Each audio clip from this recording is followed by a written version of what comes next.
ती सकाळ होती. ती सकाळ होती 25 ऑगस्टची. तो दिवस शनिवार रविवार नव्हता खरं तर, तरीही पुण्यातल्या SM जोशी सभागृहाबाहेर नुसता कलकलाट होता. बरं, गर्दी म्हणावी तर नुसत्या पुण्यातल्या मंडळींची नव्हती, आणि नव्हती साधारणपणे कार्यक्रमांना हजेरी लावणाऱ्या नेहमी दिसणाऱ्या बुजुर्ग वयोगटाची. ही गर्दी होती ओळख नसलेली पण ओळखीच्या शोधात असलेली. ही गर्दी होती तरणीवांड रसरसलेली पण उच्छृंखलपणे कधीही न फसलेली. ही गर्दी होती चकाकत्या दुनियेपासून दूर नवं काहीतरी करणाऱ्या खऱ्या हिरोंसाठी असुसलेली. पण त्याच वेळी त्यांच्यासारखंच स्वतःलाही संकटांच्या डोक्यावर पाय देऊन उभं करण्यासाठी मुसमुसलेली. जसजसा घड्याळाचा काटा पुढे सरकू लागला तसतशी गर्दीची चलबिचल वाढली. बाहेरची गर्दी आत घुसली. अपेक्षांचं गाठोडं सोबत घेऊन आलेल्या नजरा भिरभिरत्या डोळ्यांतून ती माणसं शोधू लागली. मिसरूडनं फुटलेल्यांपासून साठीतही तरुणांना लाजवेल असा जोश असलेल्यांपर्यंत साऱ्याच वयोगटातल्या कार्यकर्त्यांच्या नजरा मात्र चकाकल्या. कारण त्यांना दिसत होतं परिवर्तन. छोट्याशा मिशनचं चळवळीत होत असलेलं परिवर्तन. विशेष म्हणजे ज्यांच्यासाठी आपण हे करतोय त्यांच्यातलं परिवर्तन. होय, परिवर्तन पुणे, सामाजिक संवेदना जिवंत असलेली एक संस्था. युवकांचा सर्वांगीण विकास हा मंत्र घेऊन निश्चित केलेल्या वाटेवर चालू लागलेल्या आणि ग्रामीण व शहरी शिक्षणातील दरी कमी करण्यासाठी धावणाऱ्या या संस्थेचं काम मात्र शरीरानं युवक असलेल्यांपासून मनानं युवक असलेल्यांपर्यंत सारेच करतायत, अथक अविरत जल्लोषानं. असं असतानाही आणि गेल्या 10 वर्षांपासून अधिक काळ युवक विकासाच्या कामात व्यग्र असूनही यातल्या एकालाही ना प्रसिद्धीची हाव ना कुठल्या कौतुकाची. आपल्यावर पडेल ती जबाबदारी पार पडायची आणि एक विचारणं पुढे जात राहायचं, हे सध्याच्या झगमगाटाच्या मोबाईल क्रांतीच्या जगात अजिबात सोपं नाही आहे, नाही का? या मिशनचा एक भाग असलेला किशोर ढगे नावाचा तरुण तर स्वतःचा फोटोही काढू देत नाही, स्टेजवर कोणाचा सत्कार करायलाही जात नाही की स्वतःही कधी स्वीकारत नाही. इथला प्रत्येक जणच अवली आहे. यांच्यात वाद होतात ते फक्त एका विचित्र कारणावरून. कोणत्याही कार्यक्रमात मान्यवर पाहुण्यांबरोबर कोणी बसायचं स्टेजवर, या एकाच प्रश्नावरून यांच्यात भांडणं झालेली मी पाहिली आहे. म्हणजे तिथं बसण्यासाठी नव्हे बरं का, तर मी बसणार नाही वरती, यावरून ही भांडणं होती. अशा ध्येयवेड्या माणसांनी 2017ला आणखी एक विचार पुढे आणला आणि तो यशस्वी करून दाखवला. 22 व 23 एप्रिल 2017ला या संस्थेनं राज्यस्तरीय परिवर्तन युवा परिषद भरवायचं ठरवलं. राज्यभरात नवं काहीतरी करू पाहणारे तरुण एकत्र बोलवायचे, त्यांचे विचार ऐकायचे, त्यांनी केलेलं नवं धाडस इतरांना वाटून द्यायचं आणि अशी यशस्वी तरुणाईची गर्दी वाढवत राहायची. बस, यंदा या प्रयोगाचं 3रं वर्ष होतं. 25 आणि 26 ऑगस्ट 2023ला 2 दिवस पार पडलेल्या या चळवळीचा भाग मलाही होता आलं, हा आनंद अनामिक आहेच. यावर्षी परिवर्तननं बोलावलेली माणसं भन्नाट होती. उद्योगमंत्री उदय सामंत, जायंट किलर आमदार रवींद्र धंगेकर, रोखठोक भूमिकेसाठी प्रसिद्ध असलेले सत्यजित तांबे आणि भाजपचे पडद्यामागचे चाणक्य श्रीकांत भारतीय. या डिफरंट थिंकिंगच्या युवा राजकारण्यांनी या परिषदेत सलामी दिली आणि त्यांच्यातला संवेदनशील माणूस उलगडत गेला.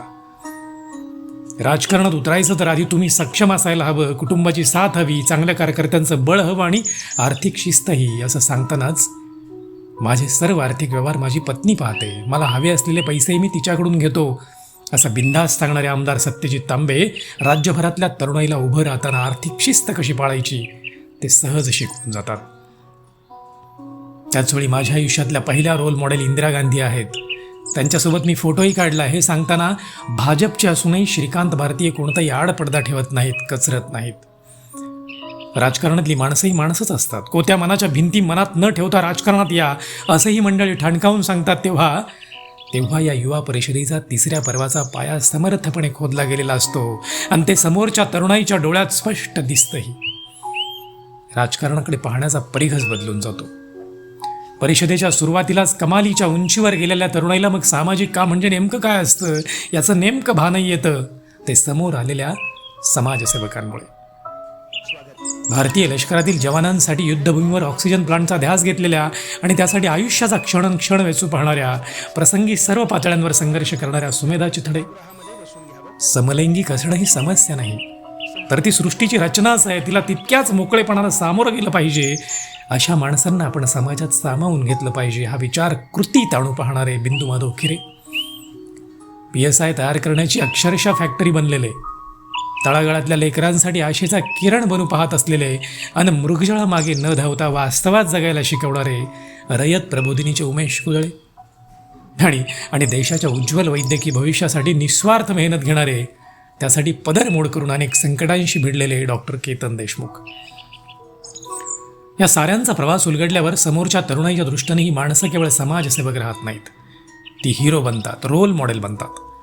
आपला उदरनिर्वाह करतानाही समाजासाठी जगता येतं, नक्की जगता येतं, याचं नेमकं भान ही मंडळी देऊन जातात. त्यानंतर पहिल्या दिवसाच्या शेवटच्या सत्रात विनायक हेगाना जे काही सांगून जातात ना, त्याने शेती करणाऱ्या तरुणाईच्या मनात एक नवाच अंकुर फुललेला दिसतो. शेतीत नवनवे प्रयोग करण्याबरोबरच नवनवं शोधूनही काढता येतं, तिथं राहूनही पैशानं मनानं श्रीमंत होता येतं. ही गरज आणि शक्यता व्यक्त झाल्यावर करिअरचं एक भन्नाट विश्व आपल्यासमोर उलगडतं. तिसऱ्या परिषदेच्या पहिल्या दिवसानंतर घरी जाताना तरुणाईच्या डोक्यात असतं अनेक प्रश्नांची उत्तरं सापडल्याचं गाठोडं. दुसरा दिवस सुरू होतो व्यवसायाच्या अफलातून संकल्पना प्रत्यक्षात उतरविणाऱ्या तरुण तडफदार उद्योजकांच्या यशोगाथांनी. घर चालवण्यासाठी रोज दूध घालायला जाणाऱ्या बापाच्या वेदना सहन न झाल्यानं एक दिवस ती स्वतःच म्हशीचं दूध काढायला बसते. काही दिवस शिकून घेते आणि मग रोज स्वतःच ते डेअरीला घालूनही येते. पण तेवढ्यावरच ती थांबत नाही. MSc फिजिक्ससारखं उच्च शिक्षण असतानाही बापाचा एका म्हशीपासूनचा दुग्ध व्यवसाय ती 340 मशीनवर नेऊन ठेवते. बरं, हे दूध काढायला मशीन वापरत नाही, काही गडी घेऊन ती स्वतः रोज पहाटे उठून हे करते. अर्थात या प्रवासात असंख्य अडचणी येतात. इतक्या की आईन साखरपुड्याच्या आदल्या दिवशी गडी सांगतात आम्ही येणार नाही म्हणून, आणि मग ती स्वतःच भल्या पहाटे उठून दूध काढते, ते देऊन येते आणि मग सुरू होतो तिचा साखरपुड्याचा दिवस. या बाईचं नाव असतं श्रद्धा ढवण ढोरमले आणि वय वर्ष फक्त 23. दुसरा माणूसही अवलिया. काही कंपन्यांनी बँकांनी त्याला अक्षरशः हाकलून दिलेलं असतं. हाकलून हा त्याचा शब्द बरं. पण मग बहादर विचार करतो व्यवसाय सुरू करण्याचा. बरं, व्यवसाय साधासुद्धा नाहीच, थेट हेलिकॉप्टर खरेदी करण्याचा आणि ती भाड्यानं देण्याचा. हातात काहीही नाही, बँका वेड्यात काढतात आणि हा गडी फक्त व्हिजिटिंग कार्ड तयार करून दुर्दम्य आशावाद घेऊन प्रयत्न करत राहतो. ते कार्ड पाहिल्यावर नातेवाईकही हसतात, काही काळ बायकोचाही विश्वास नसतोच. हाच माणूस आज काही हेलिकॉप्टरचा मालक आहे. नवरदेव हेलिकॉप्टरमधून फिरण्याच्या, आकाशातून पुष्पवृष्टी करण्याच्या भन्नाट आयडिया याच माणसाच्या. अफाट इच्छाशक्ती असलेलं हे व्यक्तिमत्व असतं मंदार भारदे. तिसरा माणूस असतो जवळपास सर्व स्पर्धा परीक्षा दिलेला, अपयश 5वीलाच पुजलेला. यानं काही कंपन्यात नोकरीही केली, पण त्या नोकऱ्यांना स्वतःच नारळ दिला. आता याच्याकडून काहीच अपेक्षा नाहीत असं घरच्यांना वाटत असतानाच या पठ्ठ्याला नारळातच व्यवसाय सापडला. यानं त्यालाच पूर्ण कमर्शियल रूप दिलं आणि नाव ठेवलं नारळ मित्र. हा आता नुसता व्यवसाय राहिलेला नाही, एक ब्रँड झाला आहे. नारळ, नारळाचं झाड, प्रॉब्लेम कुठलाही असो, नाव घेतलं जातं फक्त भास्कर जगताप. या तिघांना डोळ्यात मनात साठवत नाहीत, तोच समोर येतात स्वतःच नावाचेच ब्रँड झालेली 2 माणसं, सतीश मगर आणि इंद्रनील चितळे. असंख्य तरुणांच्या मनात पुस्तकांची आणि वाचनाची गोडी वाढवणारे प्रदीप लोखंडे त्यांना बोलतं करतात. तेव्हा या दोन्ही ब्रँडची अनोखी कहाणी उलगडत जाते. तरुणाई आणि मोबाईल या आता एकाच नाण्याच्या 2 बाजू झाल्या आहेत. साहजिकच सायबर सुरक्षा हा एक वेगळाच प्रॉब्लेम होऊन बसला आहे. यावर मार्ग कसा काढायचा या प्रश्नाचं उत्तर शोधायला आलेली तरुणाई निखिल महाडेश्वर जेव्हा स्टेजवरचं मोबाईल हॅक करून दाखवतात तेव्हा थक्क होऊन जाते. या समस्येवरची अनेक उत्तरं मुक्ता चैतन्यही देतात, अनेक धोके लोडून दाखवतात. या क्षेत्रातली पोलिसांसमोरची आव्हानं आणि त्यावर शोधलेली उत्तरं पोलीस अधिकारी म्हणून कबाडी सर्वांना देतात. तेव्हा किती वेगवेगळ्या प्रकारची माणसं आपण पाहत आहोत, अनुभवत आहोत, यावर समोरच्यांचा विश्वास बसत नाही. परिषदेच्या समारोपाला एक ख्यातनाम व्याख्याते, प्रबोधनकार इंद्रजित देशमुख असणं म्हणजे त्यांच्या शब्दात काल्याचं कीर्तन गोड झाल्याची अनुभूती घेणं. माणसांनी किती काहीच्या काही असावं, माणसांनी किती काहीच्या काही असावं याची ही सारी उदाहरणं. या सर्वांबद्दल आपण ऐकून असतो, पण माहीत नसतं. आणि जेव्हा ही माणसं प्रत्यक्षात भेटतात तेव्हा आपल्या मनातल्या असंख्य प्रश्नांची उत्तरं सहज देऊन जातात. परिवर्तन संस्थेनं पुण्यात आयोजित केलेल्या या 2 दिवसीय परिषदेनं राज्यभरातल्या तरुणाईला त्यांच्या मनातल्या अशा असंख्य प्रश्नांची उत्तरं दिली. फक्त उत्तरच नाहीत, तर त्यांच्याशी संवाद साधताना ही माणसं अधिक उलगडली. त्यांचा सारा प्रवास ऐकणं थरारक, विस्मयकारक, प्रेरणादायी बनलं.